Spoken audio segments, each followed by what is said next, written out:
Pro ano que vem, como tu mesmo falou aí, assunto de segurança pública será muito quente, né? Tem algumas formas de se valer desse assunto. Tem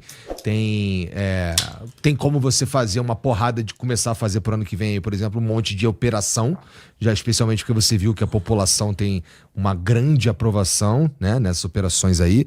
E dependendo de como você faz, ela pode ser pouco eficiente, né, para dizer o mínimo. Tem como a gente atacar esse assunto eu quero dizer assim, os políticos que forem tentar ganhar alguma coisa nesse sentido, de um ponto de vista mais intelectual do que deveria ser feito. Tem uma galera que já tá falando que tinha que fazer uma parada mais buquele e tal. Qual que é o teu ângulo pra segurança pública? Meu ângulo é até maior do que a questão da segurança. Tá? E por que maior da questão da segurança? Se a gente olhar, para não entrar na questão do Tostines vende mais do que é fresquinho, porque é fresquinho, é mais fresquinho porque vende mais.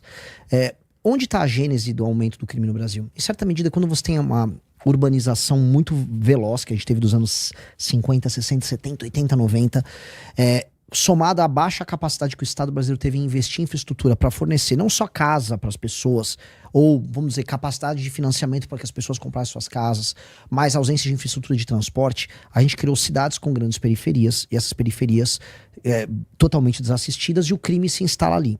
Então você vai ver que a gente começa a subir muito as estatísticas de crime dos anos 60, 70, 80, até um pico bizarro nos anos 90, assim como o processo de favelização também aumenta, né, especialmente nos anos 60, 70, 80, nos grandes centros urbanos, que você vai ver o grosso do crime, ele está ao redor dos centros urbanos, nas periferias.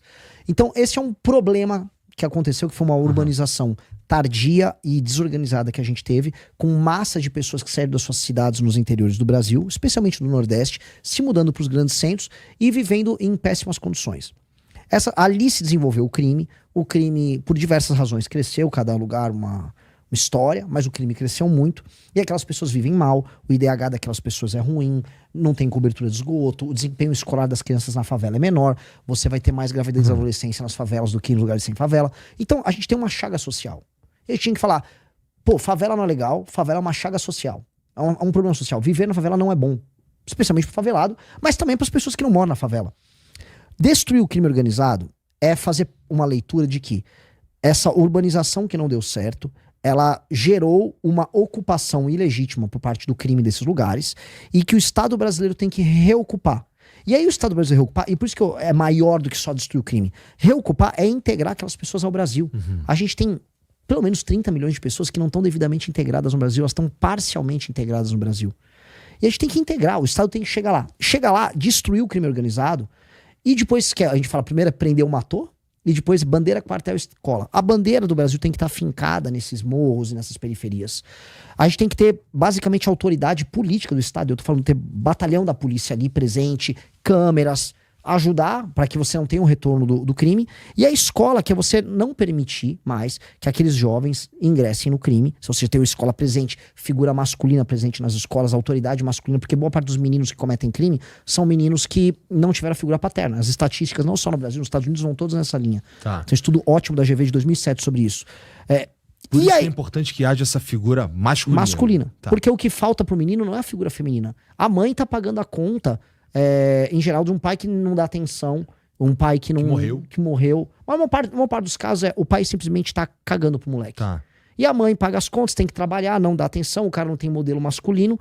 E aí quem ele vê como referência é uma tranqueira, e aquilo é uma pessoa que acaba ficando problemática em algum grau, tem um desempenho escolar em geral bem pior, e essa pessoa se vê seduzida pelo crime e toma decisões estúpidas ingressando no crime. Significa dizer que uma família estruturada, ainda que seja num ambiente como esse aí, reduz a chance do moleque se fuder no crime. É muito louco que o estudo da GV mostra que a ausência da figura paterna é mais poderoso, no geral, do que índice Gini, que seria desigualdade social, ou até renda per capita. Muito interessante. Por quê? Porque, assim, se o cara é pobre, vai numa família humilde, mas às vezes é uma família humilde evangélica, tem pai, mãe e filhos, o garoto tem aquela figura, vamos dizer, aquele modelo que ele se inspira, a chance dele simplesmente arrumar um emprego, como a maioria procura. A maior parte das pessoas na favela são honestas, muito honestas, e elas estão vivendo ralando. A maior parte, a chance do cara simplesmente ser um cara honesto como pai, tá dada. Agora, se o cara não tem referência masculina, a vida dele já tá naquele caos, e aí ele sofre essa propaganda que tá no vizinho dele, no outro moleque que já entrou pro crime e falou, pô, tô tirando mó grana aqui, roubei uma moto, roubei um celular, às vezes fez o mês dele. Roubou 3 celulares, roubou uma moto, ele fez o mês. Enquanto que o outro tá ralando pra ser entregador, ou vai virar um Uber, ralando e não tira metade do outro cara. Aí o outro cara vai numa festa, num baile, sai com as meninas bonitas e ele não. Então o cara vê aquele sistema de incentivo e fala, por que eu vou, né? Então aí o cara entra pro crime. A gente tem que ter uma escola presente e entender que tem que ter um bom professor de educação física, um bom orientador, acompanhamento psicológico, identificar quem são os meninos que justamente poderiam fazer parte das estatísticas, a gente vai estar junto com os caras para que o cara se desenvolva e seja acolhido. Então, não é só a guerra em si. Pô, é tornar aquele lugar um lugar bom para se viver, arborizar. Onde tem a favela, o barraco, pô, vamos fazer prédio aqui? Vamos construir prédio? Vamos ajudar a recuperar essas casas? Vamos arborizar? Vamos fazer a pessoa não viver num lugar que é tão feio e caótico que a mente daquela pessoa vai ficar feia e caótica. Vamos integrar. Porra, vamos fazer isso. E não é tão caro quanto você imagina. Vamos lá, vamos falar em número. Vamos falar em número então, porque a próxima coisa que eu falar é: então tu vai começar a imprimir dinheiro pra fazer isso, né? Não, pelo contrário. Pra fazer isso é o seguinte: você só vai fazer qualquer coisa em termos de investimento no Brasil. O Brasil não consegue investir mais nada se o Brasil arrumar espaço fiscal. E o Brasil vai arrumar espaço fiscal resolvendo com medidas que são altamente impopulares, mas que meus concorrentes não falam. Porque eles não falam. Eles só falam, vamos resolver, vamos fazer reformas. Não, eu vou falar assim, a reforma pra fazer, galera, avisa, vamos fazer reforma. E todos os presidenciáveis sabem disso e elas são altamente impopulares. A gente vai precisar desvincular BPC e aposentadoria. Não, desculpa, desindexar o BPC e a aposentadoria do salário mínimo. O salário mínimo aumentou? Ele aumentou porque alguém que tá trabalhando aumentou a produção e tal. A produtividade subiu o salário mínimo. Você não pode pegar uma pessoa que está inativa e aumentar de acordo com isso. Isso vai estourar as contas públicas, como estoura. Além de ser flagrantemente injusto. Tem que fazer uma segunda reforma da Previdência, novamente, e mexer com o privilégio de muita gente do setor público que é muito alto. Militares, para começar. Que provavelmente que nem foram mexidos. Nem foram mexidos. Você vai ter que, por exemplo, fazer a desvinculação de verbas, das mais diversas, especialmente saúde e educação, que impactam muito no orçamento. Vai ter que pegar a renúncia fiscal de vários setores empresariais no Brasil, gigantesco, vai ter que mexer. Essa desvinculação tá falando da obrigatoriedade de gastar um determinado percentual do dinheiro com aquilo ali. Você tá presidenciável, Igor. Cara, você não concorre. Se eu não aprender nada conversando com vocês, pelo amor de Deus, né, mais popular, menos feio do que eu, vamos dizer assim. Mas você tá mais... Bom, não vou ficar falando nada não, senão vai ficar parecendo que eu tô pelando teu saco. Não, mas eu tô mais apresentável, tomei banho, vim aqui e tal. Mas o fato é o seguinte, a desvinculação precisa fazer, mexer com os penduricalhos e com os super salários no alto funcionalismo. E aí, quem protocolou esse projeto? O projeto do grande ajuste fiscal, o ajuste fiscal do fim do mundo. Em 10 anos são 3,3 trilhões de redução de gastos, ou seja, tudo que o Brasil viraria, vamos dizer, um problema do ponto de vista fiscal, você começa a aliviar. Isso é sensacional. Mas muito impopular. Mas vai ter que fazer. Qualquer presidente vai ter que fazer, senão vai faltar dinheiro pra pagar a conta de luz no Ministério da Educação. Em 10 anos fudeu se não fizer uma parada assim. Não, em 2 anos ferrou. Tá previsto um colapso fiscal entre 2027 e 2028. Eu li isso aí. O Haddad jurou que tá maluco, não vai acontecer não. Não, o Haddad jurou muita coisa, né? O Haddad jurou que a capacidade de investimento ia aumentar, ele ia aumentar os impostos e a gente ia ter investimento. Ele jurou essas coisas não estão acontecendo. E essa é a real. No fim do dia, vai ter que fazer essa reforma fiscal gigantesca.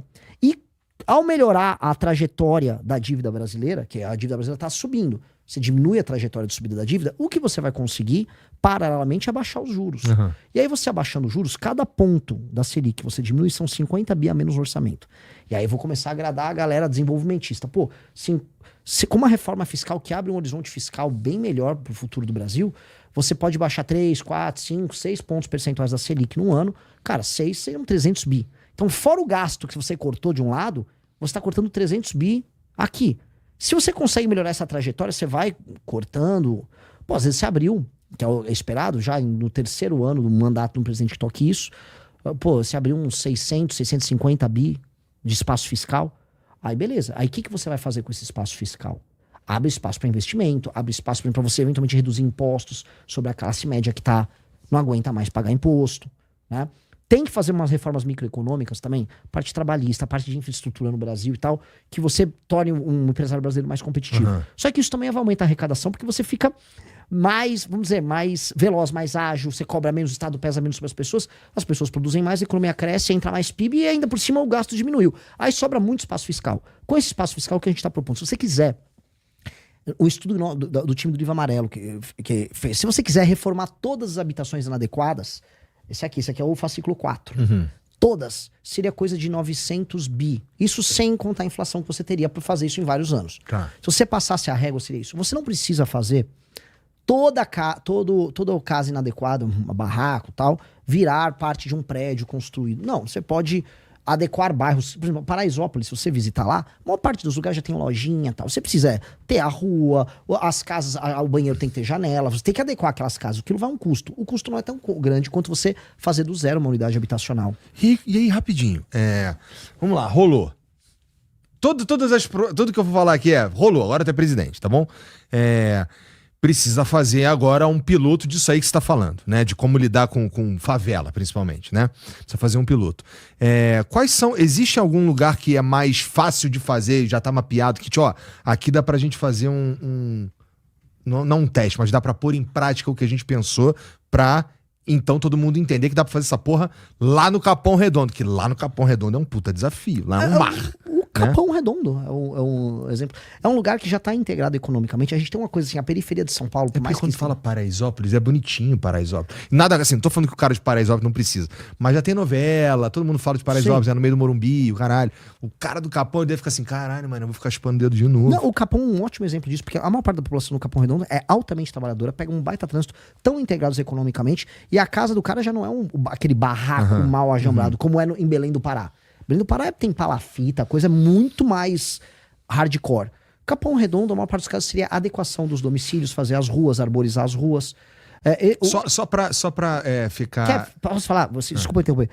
Pra pessoa trabalhar a imaginação. Tem um bairro, eu sempre confundo se é Calle 38 ou Calle 31, lá em Buenos Aires. Os caras pegaram, o que precisava derrubar, derrubou e fez predinho. O que pôde adequar, fez a escada lateral, porque tem uma unidade habitacional em cima da outra, eles fizeram, deram o título de propriedade.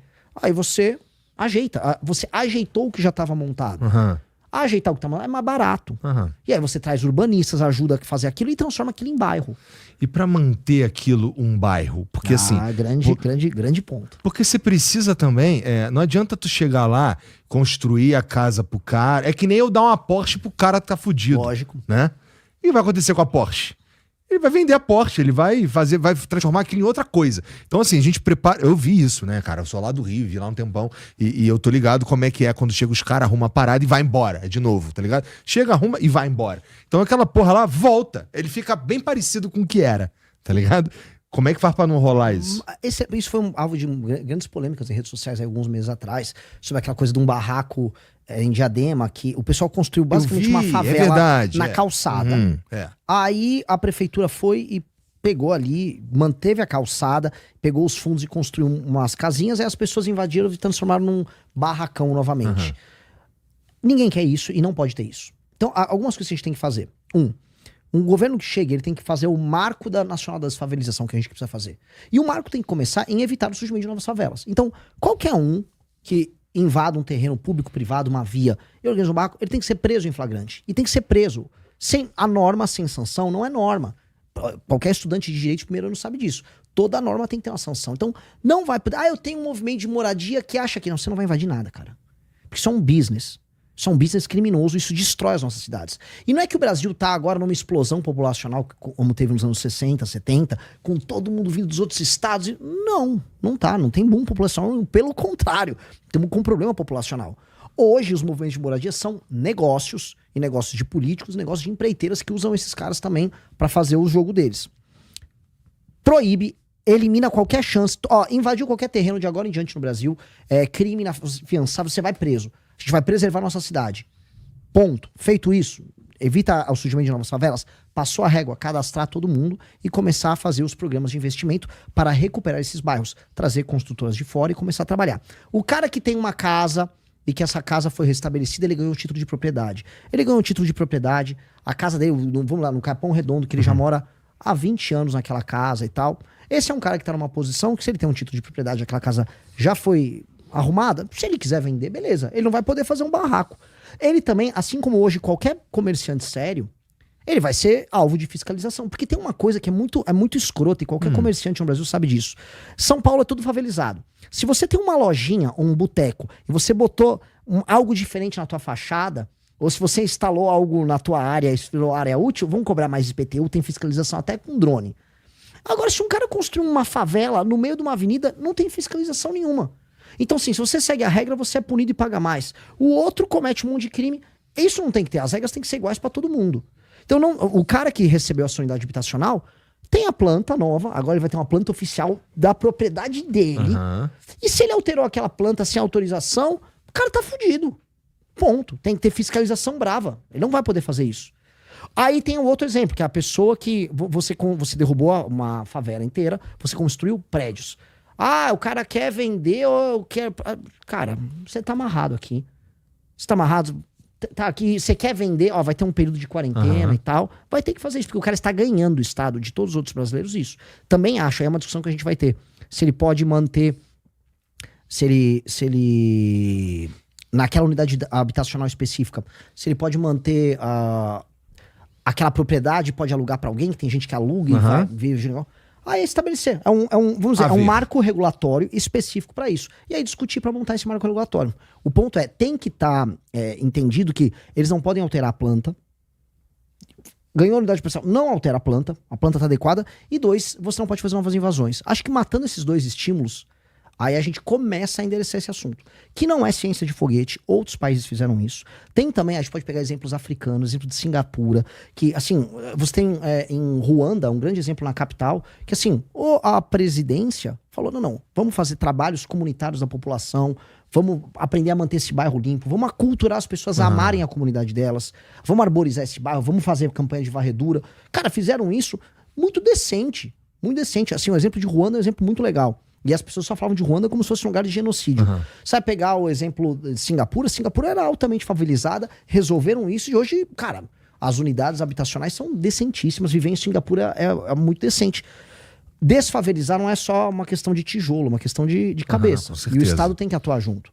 E eu acho que o que a gente falou aqui de tirar o crime organizado até entregar uma unidade habitacional com uma pessoa que vai entender como vai lidar com aquele ambiente dela, a gente tá falando de um projeto civilizacional, que é muito ambicioso, que é o que a gente tem que ter. As eleições não podem ser sobre tirar o PT ou não deixar o Bolsonaro votar.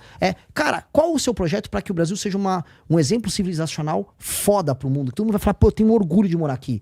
Isso dá orgulho. Pô, dá pra viver no Rio de Janeiro. Imagina no Rio de Janeiro, aquela paisagem sem favela, aquela paisagem linda, talvez a paisagem urbana mais bonita do mundo, sem favela. Pô, tem um morro lá, vai ter uns prédios legais, altamente arborizados, hotéis, a comunidade vivendo com serviço ali. Pô, isso é demais, vamos ter isso. O que nos impede de ter isso? É porque a gente é tacanha, a gente não consegue imaginar, a gente é medroso. Vamos dar um jeito, vamos fazer acontecer. Vamos ser ambicioso, como muitos brasileiros são nos esportes, na atividade produtiva delas. Vamos ser ambicioso. O poder público brasileiro deixou de ser ambicioso, porque administrar um governo no Brasil significa apenas pagar conta. Vou pagar esse salário aqui para uns caras. E vou rolando. Chega, cara, vamos ser ambicioso. Até porque o mundo tá altamente ambicioso. A China tá ambiciosa. Os Estados Unidos estão tentando ficar ambiciosos novamente para enfrentar isso. E quem não tá ambicioso? A Europa. Tá velho e morrendo. E a gente... Pô, tem todo mundo pra conquistar, o Brasil não é ambicioso. Dá raiva isso, Igor.